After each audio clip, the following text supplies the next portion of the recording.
Hello beautiful soul! Welcome back to my channel. This is May Ame from Japan, Kabayan. Aquarius, this reading is for you. April 19 to 25, 2026. Maraming salamat muna sa mga subscriber, new subscriber, cross-watcher, at sa mga bagong pasok dyan. Welcome na welcome kayo sa bahay ni Ate Aimee. Salamat din sa nakatapan ng puso niyo mga comments at sa mga nagpa-personal reading. Marami pong salamat. Kung gusto niyo na energy niyo lang talaga, ang gusto niyo makuha natin, all the details is in description below. Pakicheck na lang, general reading tayo, kunin mo lang ang sayo at itapon ang hindi naman talaga sayo. Maring vice versa, energy mo, energy ng person mo, energy ng malapit sa puso mo, nangyayari or mangyayari pala. Use your own intuition, lawakan nyo inyong isipan. Ano man ang gender mo, ano man ang edad mo, wala sa baraha. Ang kapalaran ng tao, kayo pa rin ang makapagpapabago nito. Gawin yung guide, yung mga warning, hindi yung negative. It's a warning para magkaroon din kayo ng idea, awareness, action, change of decision, action, pwedeng maiwasan at iba pa. Uy, meron kang Virgo, Libra, Capricorn, Gemini, and Cancer. Okay. Aquarius. Okay, meron ka mga bagay na dinidesire o may mga bagay ka na gusto mong aksyonan, panindigan, yun na gusto mong mag-success ito. No, na you are committed dun sa sitwasyon na iyon na yun ang nakikita ko. Hindi ko alam what way, pero nagkakaroon ka ng emotion doon. Hindi ko alam why. Maybe lungkot or pwedeng may mga ganun sitwasyon na nagkakaroon ka ng reflection from the past, may mga naganap na ganun, or may mga gusto ka talaga na you want to take it action to success. Magkakaroon ka ng questioning quarrel sa isang lalaki. Ganyan. And then also, is may mga time daw na makakaramdam ka na you feeling drained. O may mga sitwasyon na magiging emotional ka talaga. May nagmamatsyag or ikaw ang nagmamatsyag, vice versa. Andito na yung point na may tao na hindi pwedeng pagkatiwalaan. May tao na matalino, magaling magsalita, pero iba yung nasa isip niya. Masama, ibig sabihin. No? Sana hindi ikaw ito. And then also is may pang-aakit sa iba. Sa iba may pang-aakit. Sana hindi ikaw ito. Diga lang, na ano yung truth ko. Okay, I'm fine. Okay, I'm fine. And then also ay may tao na makasarili. Kanya, may tao makasarili. May tao na parang gagawin, hindi ko alam kung gagawin niya, ginagawa niya yung gusto niyang gawin o gagawin niya yung gusto niyang gawin. Parang nandun sa point na yun. Yun ang nakikita ko dito. And then also is may cheating. Maraming klase ibig sabihin ng cheating, no? Pwedeng may nagloloko sa'yo, nagliling lang sa'yo, kaibigan, kapatid, magulang, kasamaan sa trabaho, karelasyon, pwedeng natin. But there's a cheating situation. Ako ang nakikita dito, ha? Sana hindi rin ikaw ito. Pwedeng merong magko-commit sa iyo na lolokohin ka, no? O niloloko ka. Kaya you need to trust your intuition dito sa sitwasyon mo. Na dito yung point na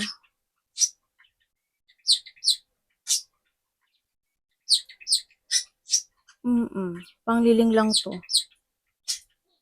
Basta mag-ingat ka na lang. Parang may kamali, parang may mali. Parang may kamalian. Either may kamalian ka magagawa or may taong mali ang magagawa para sa'yo. Or maybe nahado yung point of commitment sa isang tao or sa isang sitwasyon na may something na mali. Pwedeng kaduda-duda, pwedeng mali yung situation, pwedeng nandun sa point na yun. Pero mag-ingat ka na lang. Yun ang pinakadabi sa lahat. Para hindi siya mangyari. Mag-ingat ka, maging aware ka sa lahat. No? And then also, iba sa inyo is pwedeng nandun yung point na you are in a networking, you are in a public situation, pwedeng natrabaho ka in a public, na networking ka, TikTok, Reels, Facebook, kung ano may mga social media na meron ka, may mga outdoor situation, ako nakikita dito, at may mga tao ka na nakakausap na hindi nagiging totoo, kaya mag-ingat ka na lang, or connected ito sa'yo. And then, may outdoor situation din ako na nakikita sa'yo. Pwedeng may tao na aayain mo or may tao na ikaw ang mag-aaya para mag-go out. Pwedeng nandun sa point na yon or vice versa. Yan. Sa iba, sa inyo. And then also, magkakaroon ng mga promises or may mga dealing situations. Iba dito, kontrata ito or may pagbabago ng cycle sa buhay o may mga bagay ka talaga na gusto mo nang baguhin yung cycle ng buhay mo. Kung gano'n naman yung sitwasyon, why not, diba? Don't be stagnant. Huwag ka lang mas stagnant. May tao na nagsisinungaling talaga. Something hiding, no? Dito sa situation. Basta mag-trust ka sa intuition mo. Hindi magaganda yung energy eh.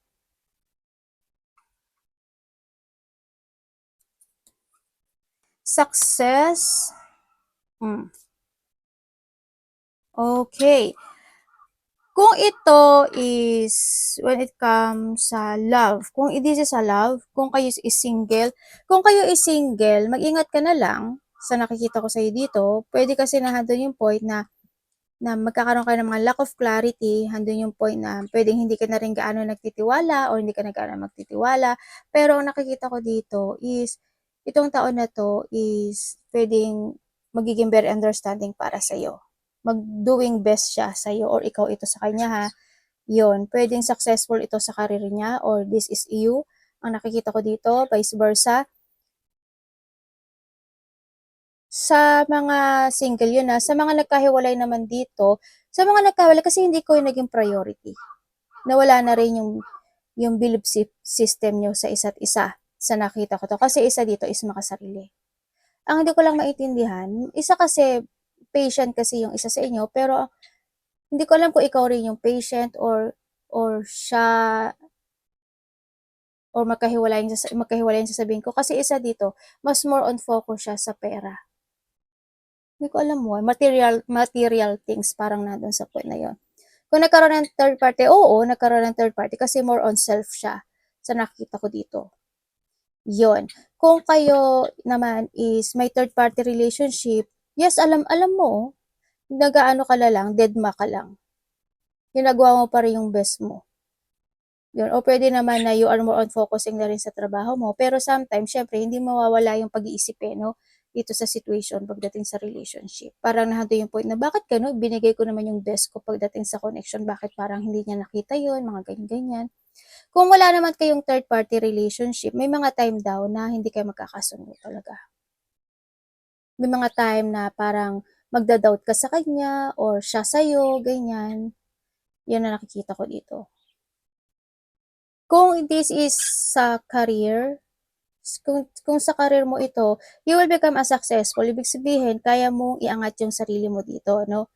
Ang pag-aanuhan mo na lang siguro is yung mga makakasama mo. Kasi pwedeng may mga makakasama ka or makaka-collaborate, dealing, partnership na hindi magiging tapat sa iyo. Kaya yun yung pagkakaingatan mo when it comes to yung career. Pero nasa yung mga kamay how you success sa situation, ano? Sa nakikita ko dito, kung ano man yung gagawin mo, magsasucess ka naman. May mga siguro sa career mo, may mga bagay lang na kailangan mong baguhin. Yun ang nakikita ko sa iyo dito. Tsaka focus, no? Pwede kasi iba sa inyo kasi halimbawa gusto mag-business, kulang ka pa sa pera, kaya hindi ka makapag-operate. Pwedeng nahadon sa point na kaya hindi mo ma-priorities yun. Pwedeng nahadon sa point na yun. Huwag ka lang mapanghihinaan, but you will be successful, no, Aquarius? And then also, kung dito is sa buhay din ganun no? Sa nakikita ko dito, sa buhay ganun din. May mga tao talaga na hindi mo pwedeng pagkatiwalaan, ganyan, lalo na pagdating sa pera. Kumbaga, may mga tao din na nahandyan sila para sa'yo dahil lang sa pera, sa connection, or kung hindi man connection, more on pagtulong kasi, no? Kasi matulungin ka naman kasi talaga. Yun na nakikita ko dito sa iyo. Yun naman magiging, but you will be grow to kasi nahandun yung leadership mo kasi sa nakikita ko dito. You will be success sa buhay mo. Basta, ang magiging problema mo lang kasi dito is yung mga nasa paligid mo sa buhay. Yun ang magiging distraction mo para ilugmok ka. Tamo si Fox siya kasi ahas yan, di ba? Energy ni Aquarius.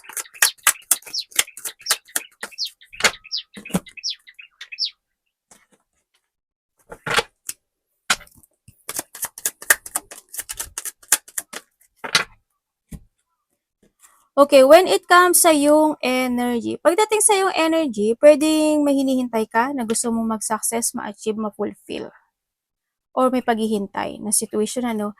Handin yung energy mo kasi handin yung strong personality. You are more on focus kasi ganun ka naman talaga. You are more on focus, handin yung discipline, handin din yung point of determination. Kumbaga mas ginagamit mo ngayon this time yung iyong katalinuhan, yung iyong karunungan to clarity any situation into your life. Andun yung energy mo na yun, ano, nagiging masyado kang parang pinatatag ka ng sitwasyon sa mga naganap o nangyari sa'yo, no? Parang nahandoon sa point na yun. Ang dating kasi sa energy mo, happy yung energy mo rin sa nakikita ko dito, pwedeng nahandoon yung point na may mga good news o may mga ikinasisiya ka na sitwasyon o may magiging masaya ka na sitwasyon. Yaan akong nakikita sa iyo.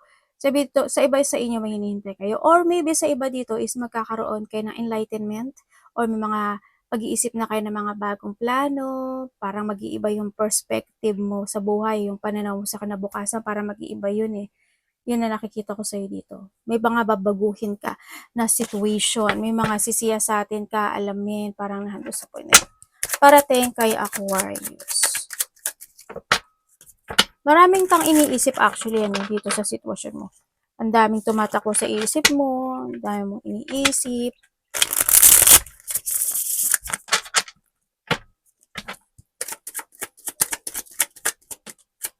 Ay, nagbubunot pa ako, isa lang pala. Parating kay Aquarius.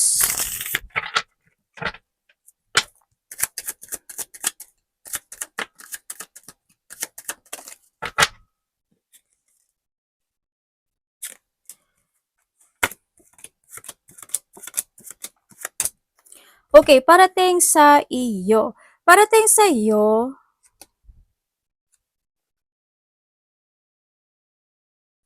parating sa iyo Aquarius, ang nakikita ko sa iyo dito is meron ka mga papers and documents. Hindi ko alam kung hinihintay mo siya or aasikasuhin mo siya or may mga ganun, kung saan man connected dyan. Yun ang nakikita ko sa iyo dito.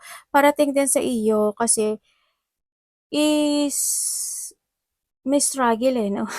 Sorry Pwede na handa yung point na magkakaroon, mape-pressure ka sa mga kausap mo or sa may tao makapagpapa-pressure sa'yo or may sitwasyon na makapagpapa-pressure sa'yo.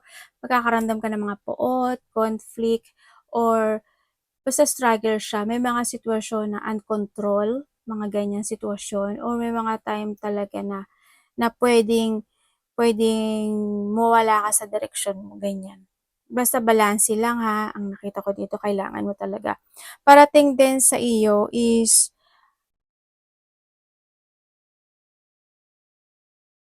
may bigla ang celebration, ano? Ako nakikita, hindi ko alam in what way, but there's pwedeng maaya ka, o may pupuntahan ka, o may mga celebration. Ganyan. Magkakaroon ng mga getting together, either close relationship, family unity, reunion, kung sino man ito, happiness, fun, and enjoyment, mga ganyan. May mga parties, events, situation, ako na nakikita sa'yo.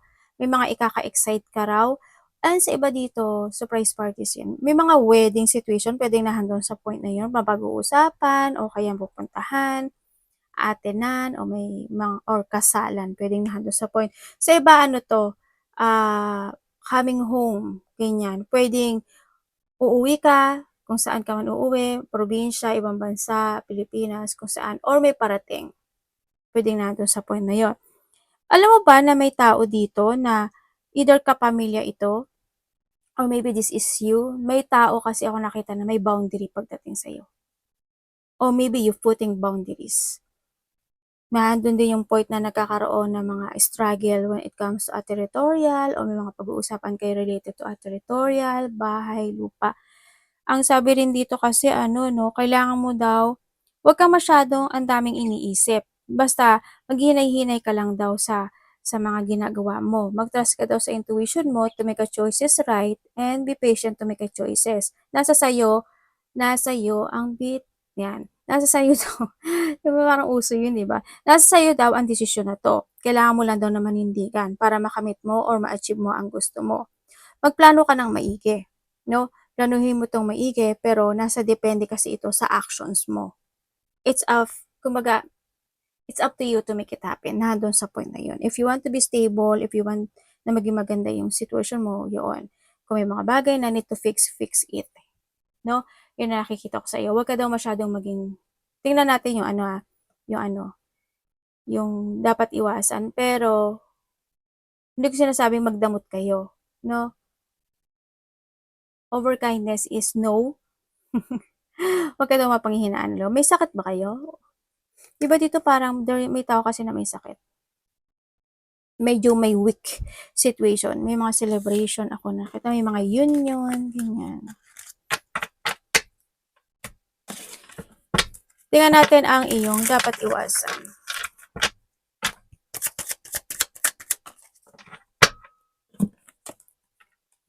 Uy, the Wheel of Fortune. Pangalawa na yan, lumabas.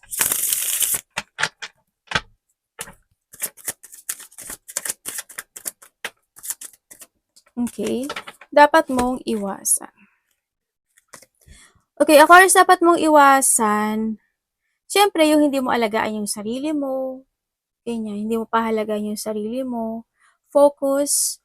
And kailangan mo lang daw ng habaan pa lalo yung pasensya mo. Kahit minsan, diba, sobrang haba na, diba? Masabaan mo pa. Ganyan. Or umiwas ka lang sa mga tao na impatient. Ganyan. Maiksi ang pasensya, kumbaga. No? Iwasan mo, sabi ko, eto na nga, di ba? Sabi ko sa'yo, hindi ko sinasabing magdamot ka. No? Ang labis, masama naman talaga. Pero nasa sa'yo pa rin to, no? Iwasan mo na lang. Iwasan mo yung, yun nga, mapanghinaan ka ng loob, magkaroon ka ng self-doubt sa sarili mo, and then also hindi ka makapag-focus, mga tao, babae, umiwas ka sa babae. Hindi ko alam sino yung babae. Alam mo, puro babae yan, no? May rabbit ba kayo? Yeah, umiwas ka sa isang babae.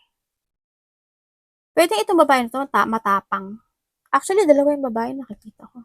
Pwedeng babae, isang lalaki. Ganun. Matapang to. Ano to? Para sa kanya, siya ang tama, siya ang may alam ng lahat, ganyan. Nagmamarunong. Okay, yan. And then also, iwasan mo yung ulitin ang nakaraan. Siyempre, isa yun. Diba? Yung mga kaguluhan, labanan yung mga pagbabago, yung magkaroon ng mga sagabal sa buhay, ma-loss of control ka, iwasan mo na lang, no? Yung mga pagpapaliban mo, iwasan mo. Money.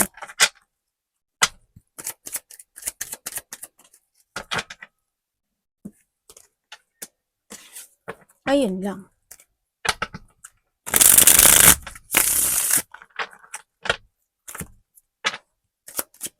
Money and trabaho to ba?